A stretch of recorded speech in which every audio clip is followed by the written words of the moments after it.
Bonjour et bienvenue à l'occasion de ce culte. Nous apprécions de pouvoir vous retransmettre cet extrait qui concerne la prédication sur le thème suivant du lien, s'il vous plaît. On se rend compte dans notre actualité que la communication et la relation est une chose qui est devenue commune par les moyens numériques, mais il y a aussi un besoin, un appel, celui de la relation. Et cette relation, elle a besoin d'être dans toutes les dimensions.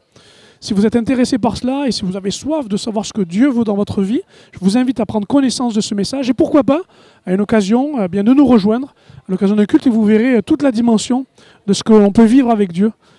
Amen. Amen. C'est dans cette attitude de cœur nous voulons nous tourner vers la Bible, la parole de Dieu, dans ce désir d'adoration, la simplicité des mots que nous posons, par la louange que nous donnons, est aussi la simplicité des mots que Dieu nous donne, la parole de Dieu. Et c'est dans ce moment, bien qu'il y ait de l'émotion, que nous voulons saisir ces paroles. Je vous invite à en prendre connaissance. Dimanche dernier, nous étions vraiment bénis à être encouragés et emmenés dans cette dynamique. Et justement, nous allons poursuivre dans cette dynamique et j'aimerais vous parler des relations. Je l'ai intitulé, et je remercie son auteur, c'est Johannes qui m'a trouvé le titre parce que j'avais du mal à trouver le titre. Il faut rendre à César ce qui est à César. Hein. Du lien, s'il vous plaît. En fait, ce titre résonne comme une urgence. Il y a une urgence. Une urgence que je constate, alors que je l'espère n'est pas personnelle, c'est la perte de relations. On augmente la communication. Tous les moyens numériques sont là pour qu'on soit en communication. Mais on a une perte de relations, l'appauvrissement familial. Je ne suis pas défaitiste, attention, hein. Je ne suis pas, je ne suis pas dépressif. Mais j'ai peur que cela touche l'Église. Parce que les symptômes souvent que le monde vit, se vit aussi dans l'Église. Et cette urgence du lien, s'il vous plaît, c'est de dire que tout ce que l'on vivra dans notre Église, tout ce qu'on voudra faire avec Dieu, ne soit pas au détriment des relations. Au détriment des relations. Au contraire. Ça va ? On va un peu plus loin. Tu veux bien mettre la suite ? Le lien, la relation, c'est un besoin. Vous connaissez sûrement, tous les célibataires soupirent après ce verset. L'Éternel Dieu dit, il n'est pas bon que l'homme soit seul, je lui ferai une aide qui soit son vis-à-vis. Il y a une chose qui me fait réfléchir avec vous. Il me semblait que être en relation avec Dieu était le plus épanouissant et le plus satisfaisant. On a Dieu, on a tout. On est d'accord ? Avoir la présence de Dieu, le conseil de Dieu, la sagesse de Dieu, l'amour de Dieu, ça suffit. Et il me semblait que le vis-à-vis entre sa créature, l'homme, et son créateur Dieu devait suffire dans ce grand et beau jardin. Mais il nous a dit non pas que ce n'était pas satisfaisant. Il n'a pas dit, l'Éternel dit, il n'est pas agréable ou douloureux. Il n'a pas dit ça, il a dit bon. Si vous préférez, conforme, complet. Dieu savait que le vis-à-vis entre l'homme et Dieu était satisfaisant, mais pour que l'homme soit complet, il lui fallait aussi un vis-à-vis avec lui-même, avec son aide. Et il a créé la femme. Et moi, je suis le plus heureux des hommes. Oui, c'est vrai. Parce que j'ai un vis-à-vis. Parce que vous avez un vis-à-vis. Et voyez-vous, même si on est d'accord, nous avons dans notre relation besoin de Dieu pour être satisfaits. Mais il y a un besoin qui doit être complet. Et qui n'est pas simplement dans ce qui est agréable, mais qui est organique, qui fait partie de ce que l'image de Dieu a mis en nous. Un être relationnel.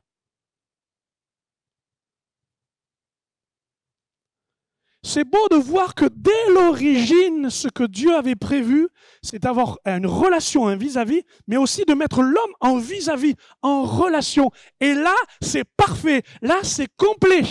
C'est non seulement satisfaisant, mais ça remplit tout ce que Dieu avait prévu. Alléluia. Voilà pourquoi nous avons besoin de relations avec Dieu, avec les autres.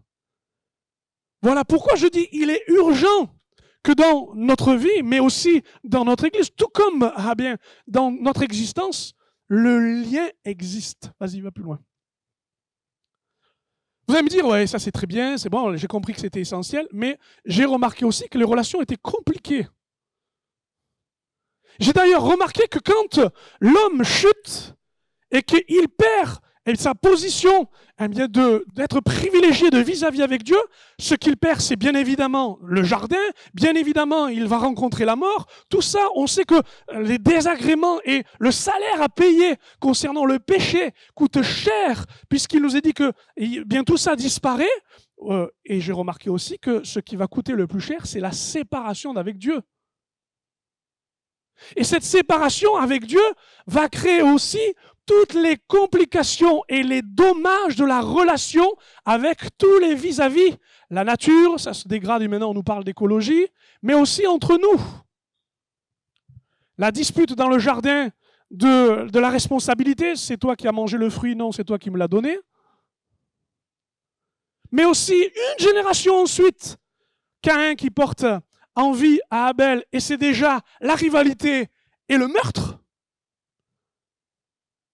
Avez-vous compris que lorsque le péché est entré, la relation brisée, la relation endommagée va se décliner de génération en génération, et aujourd'hui, nous avons encore non pas le bénéfice, mais malheureusement tous les inconvénients de relations difficiles. Les difficultés de la relation. C'est complexe. Et quand c'est complexe, vous savez quoi? On veut aller vers la facilité. Donc, quand les relations sont compliquées, on va vers le plus facile. Si tu me comprends, si on a les affinités, ça passe tout seul. Sinon, le reste, mais vous avez remarqué que l'autre est un étranger, que l'homme vis-à-vis de la femme ne sont pas de la même planète. Vous connaissez sûrement cette phrase qui va vous faire sourire. Enfin, moi, elle me fait sourire, après vous verrez. Parlons de communication. Voyons comme c'est complexe la communication. Entre ce que je pense dire, entre ce que je veux dire, entre ce que je crois dire et entre ce que je dis, il y a déjà pas mal de choses. Vous pensez que c'est terminé, mais ça n'est pas terminé. Si je continue, entre ce que vous avez envie d'entendre, ce que vous entendez, ce que vous croyez entendre, ce que vous voulez entendre, ce que vous comprenez, il y a encore tout un monde. Donc entre l'émetteur et le récepteur, il y a tellement de complexité. Il y a toutes les possibilités de rencontrer des difficultés. Voilà pourquoi, souvent, les relations ne sont pas un investissement. Puisque c'est compliqué, que ça ne rapporte pas, on s'épargne de communiquer ou on s'épargne les relations. Parce que les relations sont un investissement difficile. Ça demande du temps. Et je dis à tous les parents, courage. Parce que s'occuper des enfants, c'est pas juste les coquillettes et le jambon. C'est pas juste les coucher, c'est répondre à leurs questions, c'est veiller sur eux, c'est les suivre quand ils grandissent. Alors, vous avez compris, c'est un investissement. Si vous leur achetez que des cadeaux, vous êtes dans une certaine relation. Pour se comprendre, pour entrer dans une intimité, pour avoir une communication, la seule monnaie à dépenser, c'est le temps. Et le temps, on n'en a jamais assez. Amen. Surtout pour les relations. Quoi, pour essayer de comprendre ce que tu essaies de me dire? Pour essayer de comprendre les intentions dans ce que tu dis? Vous avez compris? Je ne veux pas vous faire peur, mais c'est une réalité. C'est une réalité. Alors oui, faire la liste des courses, oui, tenir un budget, oui, investir du temps dans ses projets, bien sûr, faire carrière, vous avez raison, mais les relations, qu'est-ce que ça rapporte? C'est chronophage. Et j'ai mis catalyseur, alors je vais m'essayer à expliquer parce que je ne suis pas scientifique. J'ai trouvé ce mot parce que je cherchais un mot en C qui soit dans la liste. Ça veut dire révélateur, accélérateur.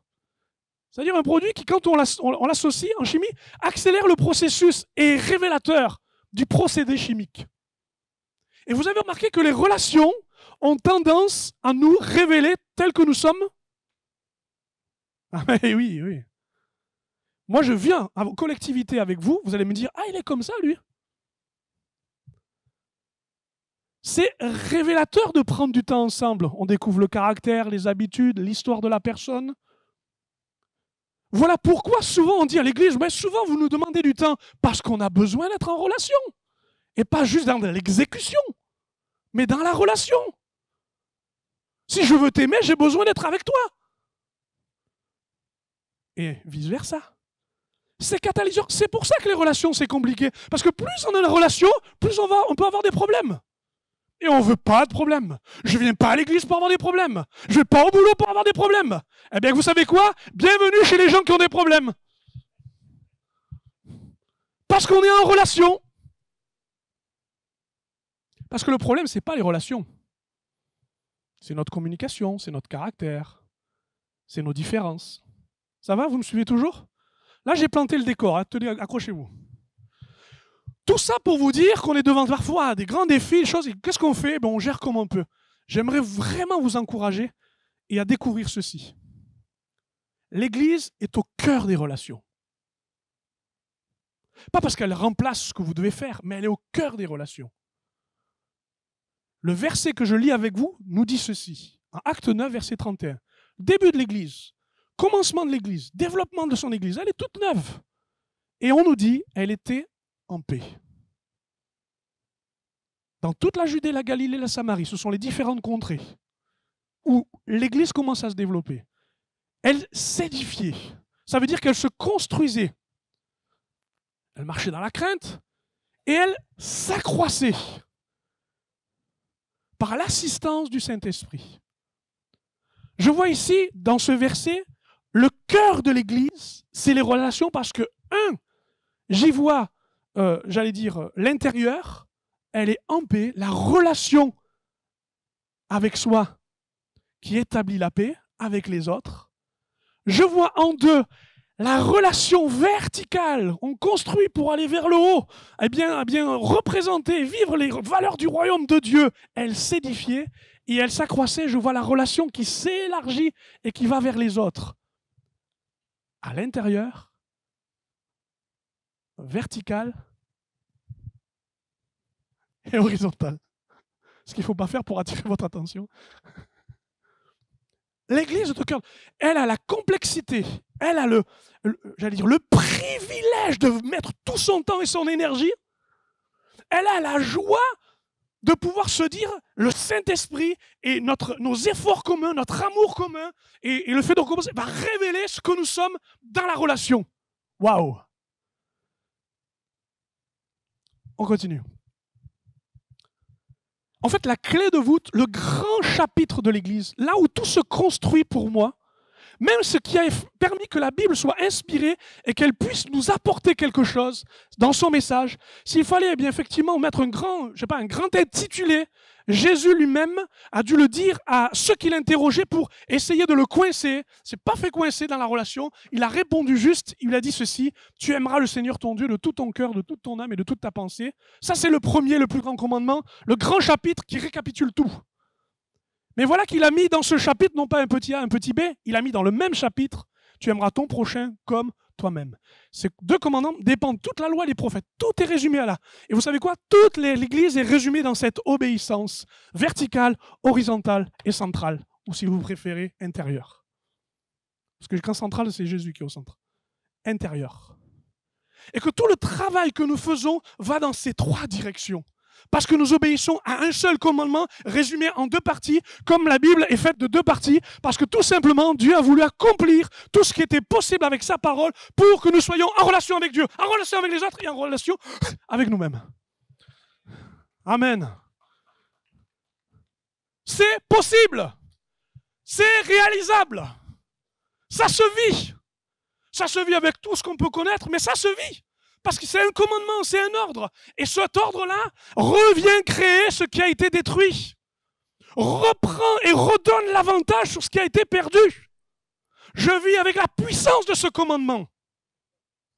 Je vis avec la force et la vitalité de ce commandement. de pouvoir à la fois être vertical, à la fois horizontal et intérieur. Ça va? Bon, on y va. Vas-y. La relation verticale. Il faut que je revienne un peu sur mes notes.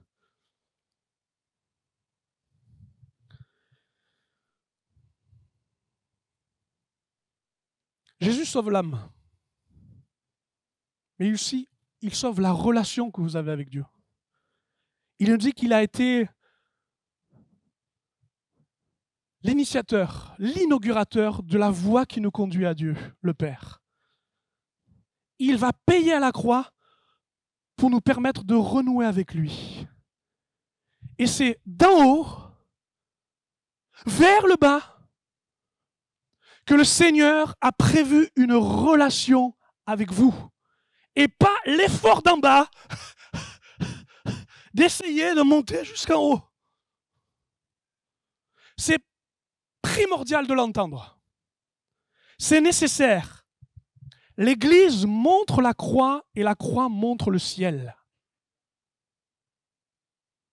Tout comme Jacob qui ignorait les plans et les projets de Dieu, ni même qu'il puisse avoir une relation avec lui, dans Genèse chapitre 28, il me semble, verset 12.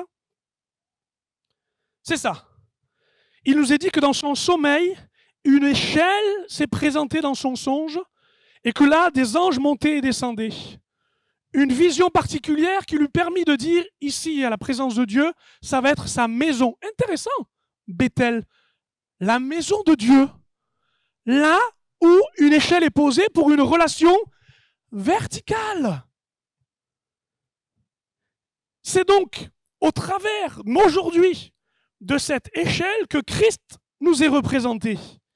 Et que c'est lui qui a descendu les grades pour s'abaisser jusqu'à nous. Afin que nous, une fois rejoints, nous puissions comprendre qu'il existe une relation possible, réalisable, tout simplement par le sacrifice de Jésus, afin d'être maintenant élevés. Et surtout, écoutez bien, alignés. Alignés vers le ciel. Parce que je suis désolé, toutes les religions, toutes les foi, toutes les prières ne conduisent pas au ciel. Je pensais que ce Amen me donnerait raison, mais tant pis pour moi. Parce qu'il y a une seule porte, un seul nom, une seule direction, une seule échelle. Jésus-Christ. Ah oui, ça va. Rassurez votre pasteur, vous avez raison. C'est bien. Parce que cet alignement donne à chaque homme, à chaque femme le moyen, non pas de dire qu'il est perdu puisqu'il est retrouvé. Non pas que, eh bien, il est sous un ciel hostile, il est ouvert et l'échelle est dressée. Mais de savoir qu'il peut maintenant se relever. La maison de Dieu. Un Jacob qui ignorait que son père, que lui pouvait avoir le même Dieu que son père. La maison de Dieu, qui lui qui était en bas, peut bien aller jusqu'en haut. Dites-moi, c'est peut-être là le moment d'avoir sérieusement un moment avec Dieu pour réfléchir à la verticalité de ta relation. Et là, je suis plus en direction personnelle. Tous ceux qui se sont jetés aux pieds de Jésus, Jésus les a relevés. Toujours. Gloire à Dieu. Parce qu'il ne cherchait pas la pitié, il avait déjà la compassion. Il cherchait la verticalité. De mettre l'homme ou la femme debout. Mets-toi debout sur tes pieds. Pourquoi? Parce que tout simplement l'indignité, l'impossibilité, l'incrédulité, il le fait disparaître et il t'aligne avec le ciel pour que tu puisses vivre la relation pleine et entière. Ça n'est pas possible que nous puissions dire mon âme est sauvée de ne pas avoir une relation verticale avec lui. Avec toutes sortes de comparaisons, je prie moins que lui, je prie plus que lui. Qu'est-ce que c'est que ces histoires? C'est la même échelle. C'est le même but. C'est ce travail de Dieu où notre âme est élevée, où il nous relève. Ne reste pas par terre dans ton indignité. Arrête de rester avec ces vêtements sales. Arrête de rester devant cette montagne d'impossibilités. Ai-je besoin de traverser tous les évangiles et de prendre toutes les personnes qui devant Jésus ont vécu cette verticalité, se sont redressées? Par quelle force? Par quel pouvoir? Par le fait qu'ils se sont appuyés sur l'échelle. et que par la foi et dans l'obéissance de la direction « Suis-moi », eh bien on presse cette ascension. Vous me suivez, ça va? Vous sentez en vous là? La colonne vertébrale de la foi qui se redresse? Oui, dit, mais attends, mais bien sûr. Et vous savez quoi? Je la sens, cette verticalité. Quand on se met à prier ensemble, des fois j'ai l'impression qu'on a la scoliose. On est un peu trop tourné vers la terre. Je la sens qu'à l'adoration, on n'a pas besoin d'efforts, de dire allez-y, allons-y, mais elle part. Parce que l'échelle est dégagée, le ciel. Je vous en supplie, les valeurs du royaume de Dieu, ce n'est pas nous qui les bâtissons, c'est Dieu qui nous les donne du ciel. Et les règles et la droiture qu'il nous donne vient de ce que l'échelle nous est donnée. Vous me suivez? Bon, là, je m'en vais sur un autre domaine, je m'arrête. De haut en bas. Maintenant, on va vers l'horizontalité. La relation à l'autre. Il est sympa, il vous fait un peu peur, mais il est sympa. Hein. C'est pas moi, c'est pas moi.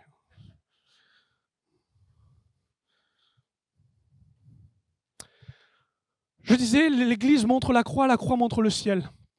Mais elle montre aussi un Christ crucifié. Un bois était déjà dans le sol, un autre l'attendait, celui qu'il devait porter. Et pourquoi le portait-il? Il portait ce bois pour qu'on puisse fixer ses bras, ses mains, pour qu'il tienne sur le bois de la croix. Désolé du détail, mais ce détail a toute son importance. Il a ouvert ses bras, grands ouverts. Il a porté ce bois, difficile à porter, impossible presque, pour que ses bras soient ouverts. C'est vrai que la croix, c'est le pardon du péché, c'est la relation dégagée et enfin l'accès. Alors que nous suivons eh bien, l'alignement de sa volonté. La croix, c'est aussi la réconciliation, le pardon et la nouvelle relation avec les autres. La verticalité n'empêche pas l'horizontalité. Jésus a pris le bois sur lequel il était fixé, mais les bras ont été aussi ouverts. Quel est l'horizon de l'Église? Comme l'horizon de Christ, n'était-ce pas d'ouvrir les bras pour montrer la croix? Où sont tes bras? Sont-ils ouverts à la relation à l'autre? Et quel est le prix à payer? Qu'est-ce que regarde l'Église aujourd'hui? Quel est l'horizon qui est devant elle? Du haut de la croix, Jésus voyait qui? Il voyait ceux qui l'injuriaient, ceux qui se moquaient, ceux qui le défiaient, ceux qui s'inquiétaient, et puis les amis les plus proches. Mais pour tous, il a ouvert les bras. Quel est votre horizon? Quel est l'horizon de l'Église? Qu'est-ce qu'elle regarde? Alors, j'aimerais vous parler de choses assez simples, parce que là, c'est absolu. Moi, je crois que l'Église, quand elle regarde l'horizon, elle n'a pas besoin de regarder bien loin, elle peut regarder juste au bout de ses bras. Juste à côté d'elle. Juste à côté des bras de Jésus, à côté de sa main, il y avait le brigand. Il n'était pas beau à voir. Hein. Aussi sûrement effrayé et à bout que Jésus. Et vous vous rappelez ce qui s'est passé? Cette phrase merveilleuse. Cette autorisation, cette prière, si je peux venir avec toi dans ton royaume. Vous savez, la relation à l'autre, elle n'est pas compliquée, elle est juste au bout des bras, juste assez proche pour l'attraper. Vous savez quoi? Je vous fais cette proposition. Quand on aura fini ce culte, mettez en application. Élargissez votre cœur, étirez-vous un peu et mettez quelqu'un au bout de votre bras. Vous l'attrapez gentiment. Bon, on est méditerranéens, moi je suis méditerranéen, on s'embrasse. Bon, le Covid nous a fait du mal, hein, mais mettez quelqu'un au bout de votre bras. Il ne l'a pas choisi. Celui qui lui parle, là, juste à côté, l'a injurié. Car le texte se complète quand vous lisez les différents évangiles. Il nous dit qu'un temps, les deux l'injuriaient. Et à un moment donné, l'un s'est saisi. Alors je sais que c'est une épreuve et que c'est parfois une drôle d'expérience d'aller vers l'autre qui nous a injuriés pour que d'un seul coup, il devienne un frère. Mais c'est ça, l'horizontalité. C'est ça de voir réellement ce que Dieu voit, ce qu'on a au bout des bras. Là qu'on peut toucher, qu'on peut atteindre. et je ne sais pas où est votre voisin de palier, je ne sais pas où est votre collègue de travail, arrêtons d'imaginer que Dieu va faire tout le boulot. Parce que même à la croix, quand on lui présente sa mère, la mère qu'il a enfantée, pas la mère de Dieu, on est d'accord, il en prendra soin pour que justement il a confié à un disciple, Jean. Même là, il n'a pas failli à la dimension de l'horizontalité, il a veillé à ce que les relations soient maintenues. Malgré le deuil de perdre un fils, il lui en a donné un autre. Je ne sais pas si vous réalisez l'importance et le travail que cela demande.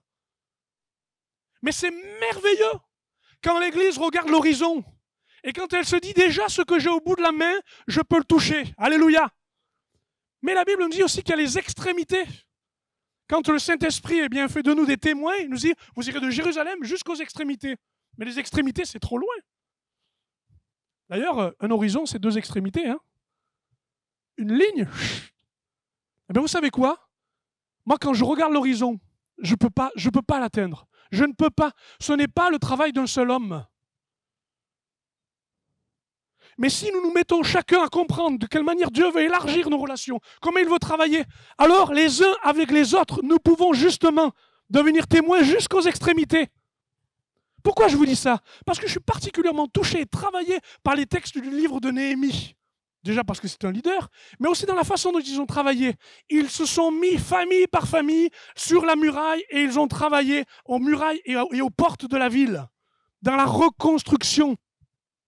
Ils avaient une ligne d'horizon, ils avaient une muraille, ils avaient un projet, mais ils devaient absolument, de manière horizontale, travailler les uns à côté des autres. Si vous ne comprenez pas que vous vous désengagez, que vous faites n'importe quoi, vous fragilisez la muraille et vous détruisez la relation horizontale. Vous ne réalisez pas que ce travail n'est pas le travail d'un seul, mais de tous. Et que par nos interactions, par notre travail commun, nous cherchons à atteindre l'horizon.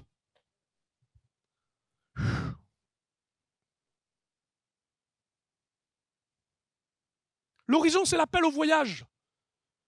L'horizon, c'est l'appel à la découverte. C'est accepter de se décentrer soi-même et d'aller vers une extrémité qu'on ne connaît pas, du bout de la main jusqu'au bout du monde. Et aujourd'hui, on le dit tous, l'opportunité est là. Le bout du monde vient à nous. Des gens qui, franchement, nous font rougir parfois tellement ils ont vécu de choses difficiles et ils sont à fond dans la foi. Et même sont capables de nous bénir. Croyez-vous que l'Église ne peut sortir d'elle-même, de se mettre en mouvement, si justement on est rempli du Saint-Esprit, mais on a besoin que cette relation devienne horizontale, qu'elle nous amène à traverser les quartiers, la ville. On ne peut pas juste s'enfermer dans nos murs, nous dire que notre culte était bon, sans simplement, à un moment donné, l'autoriser à le faire sortir jusqu'aux extrémités.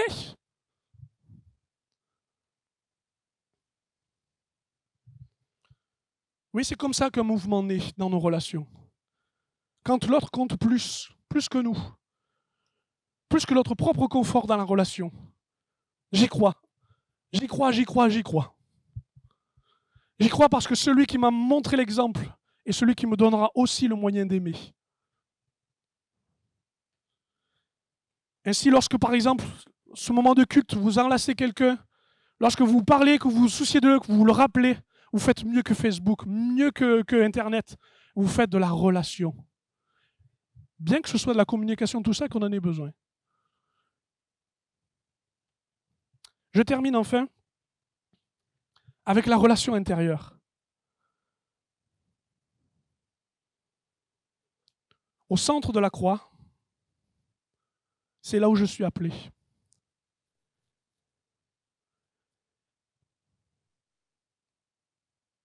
Est-ce que, comment vous le dire, est-ce que vous êtes à l'aise avec votre intérieur? Est-ce que vous arrivez à vivre avec vous-même? Ça va? La colocation se passe bien? À moitié. Hein. Il y en a qui sont sincères. La Bible nous parle très clairement de ce que nous sommes. Nous sommes une habitation de Dieu. Mais ça veut dire qu'aussi on l'habite. La Bible parle de plusieurs exemples, notamment qu'on est dans une tente précaire qui sera pliée un jour avec une demeure céleste. Il nous est même dit dans un texte qu'il faut parfois approfondir et bien expliquer que quelqu'un peut même être dépossédé de sa maison et qu'un homme fort, on dirait un démon, prend la place et malmène jusqu'à ce que un autre plus fort que lui, Jésus, vienne faire le ménage et fasse sortir ce locataire qui n'est pas désiré. Comment va le locataire chez vous? Locataire de votre tente, de votre maison. On dirait, attendez, on n'est pas là pour parler de soi, on n'est pas... Non, mais si Dieu veut insérer, intégrer, implanter la vérité en vous, il faudrait peut-être savoir ce que vous êtes. Est-ce que vous ressentez? S'il veut de la profondeur, s'il veut que ça se réalise, s'il veut que ça s'applique, il faudrait quand même être sérieux et de dire aussi la fin de ce commandement. Ton prochain, ça c'était beau tout ce que j'ai dit là, mais toi-même, il faut finir le voyage, il faut aller au bout. Et voyez-vous, je vous propose une chose, c'est que si le locataire se plaint souvent en vous, si le locataire n'est pas très sérieux à l'intérieur de vous, moi je vous propose de prendre le propriétaire. Vous allez me dire, comment ça se fait ça? Ben, tout simplement, vous prenez le locataire, vous dites, le chemin c'est la croix. C'est pas la souffrance, c'est pas tu vas bien payer. Non, tu vas juste quitter ce dont tu as besoin de quitter. Car il nous est dit que la croix, Jésus l'a quitté, vous vous rappelez? Et il va où? Bien sûr, dans un tombeau qui est maintenant vide, mais il va où? Il va régner dans les cœurs de ceux qui lui demandent, viens dans ma demeure. J'ai besoin d'un propriétaire. J'ai besoin de quelqu'un qui apprenne à ce que ma relation soit la bonne relation avec moi-même. Et que s'il le faut, il répare. Parce que le propriétaire, quand il rentre chez lui, il fait « Qu'est-ce que c'est que ça ?» Il va falloir refaire tout ça. Et de laisser faire Dieu sa restauration. Vous avez vu, j'ai parlé de toutes les dimensions là. Des extrémités jusqu'à ce qui est intérieur. L'habitation précaire pour Dieu, ça ne fait pas peur au propriétaire. Ce qui l'intéresse, c'est que le locataire soit bien traité. Voilà pourquoi l'œuvre intérieure, le changement extérieur passe par cette invitation au propriétaire. Je ne sais pas si vous vous rappelez de ce passage étonnant qui plaît beaucoup. C'est un fils qui a tout dépensé, qui revient vers son père. Ça vous dit quelque chose, hein? Le fils prodigue. Voilà. Je ne vais pas aller très long là-dessus parce que l'histoire est bien connue, mais elle est importante quand même. Parce que quelle est la force de cet homme qui dira en lui-même « J'irai vers mon père » ? Qu'est-ce qui lui a donné cette capacité de croire encore qu'il pouvait faire le chemin inverse? De quitter la maison où il était, c'est-à-dire en compagnie des pourceaux, je ne sais pas si vous imaginez, pour faire le chemin, pour aller vers la maison. Il a changé. Il a dit « Je ne peux plus être le propriétaire de ma vie. Je ne peux plus simplement maintenir une relation comme j'ai avec moi-même. Plus ça va, moins ça va. J'ai besoin que quelqu'un me parle, j'ai que quelqu'un me lave, quelqu'un me redonne une identité. J'ai besoin que quelqu'un prenne soin de mon intérieur. Et quelle joie de voir le Père qui ne s'est pas soucié de comment il était, ce qu'il ressentait, surtout ce qu'il ressentait. Mais peu importe, parce qu'il le voulait dans la maison, parce qu'il voulait prendre soin. J'irai vers la maison de mon Père. Faites entrer cette vérité, cette repentance est nécessaire. La relation intérieure, vous ne trompez personne. Faites croire ce que vous voulez. Soyez heureux alors que vous êtes malheureux. Que ça va bien en ménage alors que ça ne va pas du tout.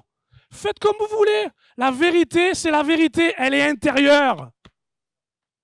Et ici, on veut une relation authentique qui n'a pas peur de la vérité, qui n'a pas peur de la fragilité, qui n'a pas peur des erreurs et des écueils, mais qui place Dieu tel qu'il doit être, le propriétaire. Rends les clés et laisse-toi soigner. Rends les clés et fais-le travailler. Parce que sinon, tu restes avec toi-même et tu finis avec toi-même. Bon courage. Je vais inviter l'équipe à revenir.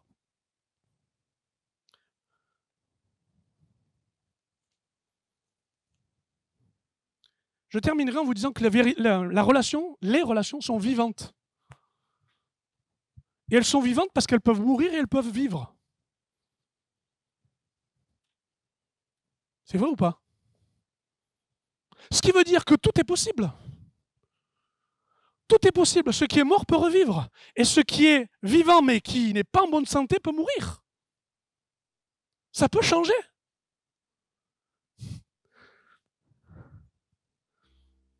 Franchement, il y avait des gens, je ne pouvais même pas m'imaginer que je pourrais renouer et être à nouveau dans le pardon avec eux.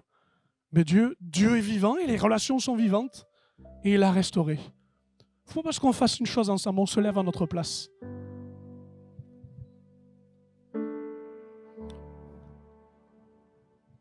Et je vous propose que, je sais que c'est compliqué, peut-être que ce message est parfois un peu résumé, il demanderait à être développé, mais moi je voulais que le décor soit donné. Je voudrais que vous réalisiez que c'est possible, même si c'est complexe, même si c'est très révélateur parfois, même si c'est très inconfortable, c'est possible de vivre une relation saine, une relation vivante avec Dieu, avec les autres et avec soi-même. Et ce qui est beau, ce qui est ambitieux venant d'en haut, c'est que Dieu veut tout travailler à la fois. Alléluia. L'un provoquant l'autre. Écoute, si tu es comme Lazare, tu n'es plus en relation, tu n'es plus en communion, que sans la mort, dis-toi qu'il y a des gens ici qui poussent la pierre, qui disent à Lazare, Jésus te l'a dit, sors maintenant. Et même si tu es empêtré avec tes bandelettes là, eh bien, on va te délier, on va t'aider, on va t'enlever tout ça. On veut retrouver notre frère, diront leurs sœurs. Jésus dit, je veux retrouver mon ami. Je veux de la relation. Et si c'est le cas pour vous, sachez que Dieu est assez vivant, non seulement pour ne pas accepter l'habitation bien du tombeau, comme il ne veut pas que vous acceptiez là où vous êtes. Et les relations que vous avez. Et que quel soit le sentiment qui vous traverse, il est important que ce matin, le commandement puisse agir en vous. Y a-t-il des personnes qui se désirent autrement pour dire Seigneur, aide-moi à ce que je puisse vivre cette obéissance, aimer Dieu dans sa verticalité, aimer l'autre dans l'horizontalité et m'aimer sans m'idolâtrer, m'aimer assez pour voir Dieu agir dans mon cœur, dans ma demeure, dans mon corps. Si c'est le cas, je t'invite à lever ta main dans un désir profond de te saisir de ces choses. Si tu regardes à côté de toi, excuse-moi, c'est pas de la relation, c'est du voyeurisme. C'est ta vie avec Dieu. Lève la main juste un instant. Elle est devant Dieu. Amen. Alors que tu as levé ta main, que tu as montré ce désir, je vais inviter peut-être certains à vivre cette réparation dont ils ont besoin. Elle n'est pas magique, elle est dynamique. Elle fait partie d'un processus de Dieu. Un processus lent, toujours trop lent pour nous, mais nécessaire. Celui de vous raccrocher, de vous ramener à la croix. Afin que, si tu as besoin de verticalité maintenant, tu te redresses et tu te relèves. Si tu as besoin d'un cœur qui s'élargit, qui fait confiance à nouveau à Dieu et dans les autres pour leur communiquer et recevoir. Et enfin, si tu as besoin d'être réparé intérieurement, tout cela, Dieu veut le restaurer. Alors de la main levée, je t'invite à t'avancer devant. On veut donner à ces temps de culte des temps vraiment de bénédiction, de grâce. Je vous invite à vous avancer selon la conviction de votre cœur et dans le désir de foi que vous voulez manifester, afin que Dieu agisse et se manifeste. Pourquoi devant? Parce que tout simplement, on est unis ensemble. Vous qui avez besoin et ceux qui sont derrière, c'est là où je vous dis, vous pouvez ouvrir les yeux, mais ouvrez les yeux pour bénir ceux que vous regardez. Pour vraiment être intentionnel et vous dire, Seigneur, agis dans leur cœur. Pourquoi? Parce que vous allez recevoir le bénéfice, l'Église. Le bénéfice de ceux qui s'avancent, de ceux qui reçoivent, de ceux qui ont besoin. Amen. Merci Jésus. Et si je suis devant vous, c'est pas que je suis au-dessus de vous, je suis avec vous. Alléluia. Béni sois-tu, Seigneur. Amen. J'invite l'Église dans sa compassion et dans sa communion à élever les mains devant, comme si vous les touchiez, comme si c'était nécessaire de les bénir. Je vous invite à cette dynamique, à ce choix que vous faites, pas pour vous. Amen. C'est comme si c'était pour vous. Seigneur, il y a des personnes ici qui n'arrivent pas à comprendre la relation. Parce que papa et maman n'ont pas fait bien le travail. Parce que Dieu peut-être n'est pas compris. Parce que la blessure est profonde, de la trahison. Seigneur, et quand je pense à ces choses, tout défile devant moi. Et Seigneur, les pages tournent. Et pourtant, il y en a une blanche pour eux. Une possible pour leur vie. Seigneur, nous demandons que le commandement de Dieu se manifeste en eux. Restaure, rétablit, reconstruit, ranime. Par ces paroles, Seigneur, nous demandons que la relation devienne verticale. Seigneur mon Dieu, une élévation de l'âme qui sort de la boue, qui sort de la situation et qui connecte avec Dieu, qui ramène à Dieu au nom de Jésus. Seigneur, nous demandons que le péché n'ait plus son attrait, que le péché n'ait plus son pouvoir, mais que l'échelle soit là. Seigneur, pour qu'il puisse avoir cette relation solide. Je te prie maintenant pour ceux qui ont été blessés, abîmés, rétractés, recroquevillés, et que les autres, c'est un danger. Seigneur, je te prie maintenant d'être ces missionnaires pour les autres, qui regardent l'horizon, Seigneur, avec courage, et qui disent, je ne m'empêcherai pas de faire le voyage avec Dieu. Ça ne m'empêchera pas d'aller au-delà de mes limites, parce que ce qui est au bout de ma main, ce qui est au bout de mon regard, je le fais. Soyez encouragés, mes amis qui sont ici. On est avec vous, on est à la muraille. On vous replace sur la muraille, on se met à travailler ensemble. Et même si l'ennemi a bien fait son travail, nous on fait notre travail. Renouer avec Dieu. Puis je vous invite, là c'est plus intérieur, c'est plus personnel, à accueillir le propriétaire. Entends le bruit de ses clés, il est déjà là. Laisse-le avec ses clés ouvrir les portes intérieures de ta vie. Et laisse la lumière entrer. Jésus a dit, je veux demeurer dans ta maison. Un homme qui se cachait, qui avait honte de son métier, qui aux yeux de la société était à part. Il n'y a personne à part ici pour pouvoir lui dire, votre chemin c'est la croix, c'est de laisser faire Dieu. N'y mettez pas la main. Laissez faire ce que le Seigneur veut faire en vous. Au nom de Jésus, au nom de Jésus, et par la grâce de notre Dieu, au nom de Jésus. Église du Seigneur, fais entendre ta voix quelques instants. Je veux entendre votre compassion et votre amour pour ceux et celles qui se donnent. Parce que demain, c'est vous qui serez ici. Parce que je l'ai été et je le serai encore. Comme nous étions à genoux sur l'estrade. Parce que nous voulons le règne de Dieu dans les cœurs et dans les vies. Au nom de Jésus. Au nom de Jésus. J'entends les os se déplacer, Seigneur. Le corps reprendre vie. Et la relation se rétablir. Au nom de Jésus, Dieu de vie, qui lutte contre la mort. Nous croyons, Seigneur, à la croix, à toutes tes contradictions, l'horizontale qui croise le vertical, Seigneur. On est un peu perdu dans toutes ces choses, et pourtant tu fais ton œuvre. Tu fais ton œuvre. Tu fais ton œuvre, notre Dieu. Au nom de Jésus. Au nom de Jésus. Alléluia. Alléluia. La pierre est ôtée ce matin. La pierre est enlevée, l'obstacle est franchi, mon ami. Mon ami qui est ici. L'obstacle est franchi, maintenant c'est la vie de Dieu dans tes relations qui se manifeste. Et tout ce qui est nouveau, accepte-le, sans crainte. Amen. Amen. Je vous propose de regagner votre place. Et si vous avez un peu de courage et que vous connaissez ou pas la personne, celle qui va s'asseoir, vous allez gentiment lui faire un petit clin d'œil. Si vous osez la prendre à côté de vous et lui montrer combien c'était important que ce geste soit fait. Alléluia.